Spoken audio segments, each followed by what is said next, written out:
સાંભળો હર્ષા કાકી સાંભળો, તમે આ રડવાનું બંધ કરો. હું જીવું છું. હું ગિરીશ જ બોલું છું કાકી, મને કાંઈ નથી થયું. ના તમારે અહીં સુધી ધક્કો ખાવાની જરૂર નથી. આ હું એમ કેમ છું, ફોન મૂકો. આ એ બધી હવે અત્યારે ક્યાં માંડો, હું તમને પછી કહીશ.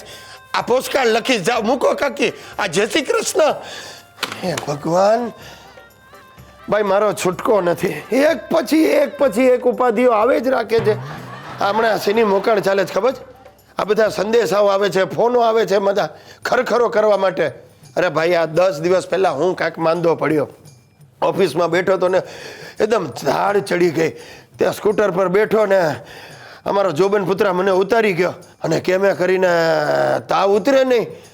તે બીજે દિવસે ડૉક્ટર પાસે ગયો, એણે મને ગોળીઓ આપી કે આ 2 દિવસમાં તો બધું નોર્મલ થઈ જશે. તે 2 દિવસ થયા તોય તાવ ઉતરવાનું નામ ન લે, વધારે ટાળ ચડવા માંડી. એટલે હું ડૉક્ટર પાસે હું ને સુશીલા ગયા. એટલે ડૉક્ટરે 5-6 મિનિટ તો વિચાર્યો મને કે ગોળી લીધી. મેં કહું ભાઈ તમે કહ્યું એ પ્રમાણે ગોળી લીધી ડાક્ટર, પણ આ શરીર દીખે કે મેં કરીને તાવ જતો. મને કે નહીં જાય, દવા અસર નહીં કરે, વાયરલ છે. શું વાયરલ? મને કે આ વાયરલ તાવ છે, એના પર દવા અસર ન કરે તો એની મેળે જ જાય. મેં કહું આ શું બોલો તમે? અને મારું તો શરીર ધ્રુજે. હવે જેવો ઘરે આવ્યો ને ત્યાં તો મારા દાદાજી કંઈક ભૂખણ બાવાનું તાવીજ લઈ આવ્યા. મને કે કાંઈ બોલતો નહીં, આનાથી જ આ ઉતરશે, આ બધું અમને ખબર છે. તેણે ધડ દઈને એવું ટાઈટ તાવીજ અહીંયા ગળામાં બાંધી દીધું, અને કંઈક લોખંડનું તાવીજ, એમાંથી ગળામાં મને ડંખ પડી ગયા. તે મારે 2 દિવસ પછી એના મલમ પટ્ટી કરાવવી પડી. અરે તાવ કેમે કરીને ઉતરવાનું નામ ન દે. સુશલીએ તો મહામૃત્યુંજયના જાપ શરૂ કરી દીધા. મારા દાદાજીએ અખંડ દીવો શરૂ કરી દીધો, અને બાપુજી મંડ્યા ફોન લઈને SMS ઠોકવા, ગિરીશ નોટ વેલ, કમ સૂન. અરે સાહેબ, કાંઈક રમખાણ થયું છે. ગામથી મારા સગાવાલા દોડતા આવ્યા. 2-3 બાઈઓ તો દરવાજા પરથી, સોસાયટીના દરવાજા પરથી ફોક મૂકી, મારો ગિરીશિયો. અરે આ બૈરાઓની ફોક સાંભળીને અમારા આડોશી પાડોશીઓ ફટાફટ સફેદ કપડાં પહેરીને આવવા માંડ્યા.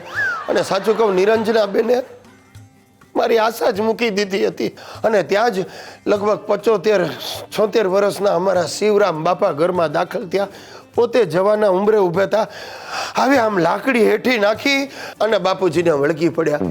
અરે ગિરીશ, આ શું થઈ ગયું? 35ની ઉંમરમાં તું 75 જેવો દેખાય. હવે બાપાએ ફોડ પાડ્યો, શિવરામ બાપા, હું ગિરીશ નથી, શિરીષ છું. ત્યારે એમને અકલ આવી, અને એની પાછળ અમારા એક માસી આવ્યા, ને માસી આવીને સીધા સુશલીને ચોટી પડ્યા. બેન, થાય બેન, નસીબમાં લખ્યું એમ જ થાય. આટલા દિવસનો સાથ હશે, છીનવાઈ ગયો.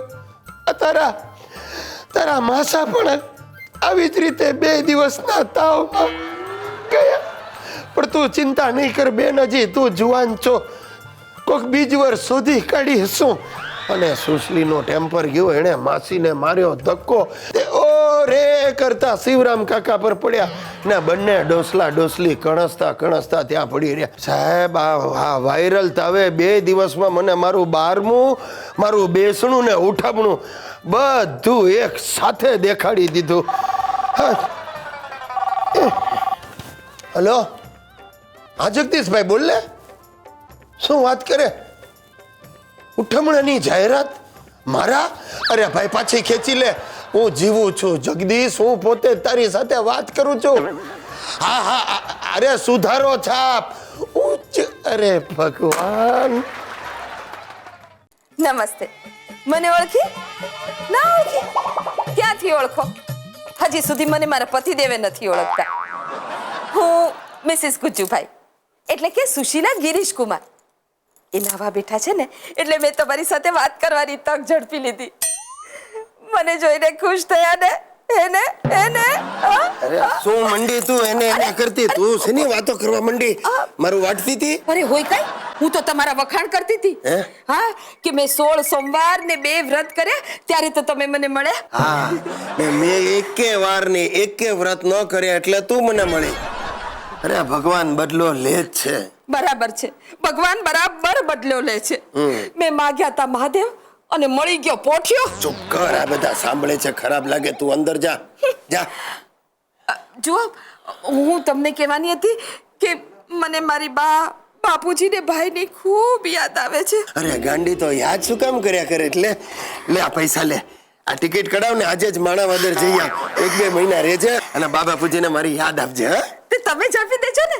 એ બધાને મેં આપણે ઘરે જ રહેવા માટે બોલાવ્યા છે. અચ્છા, અરે પણ પૈસા તો પાછા આપ.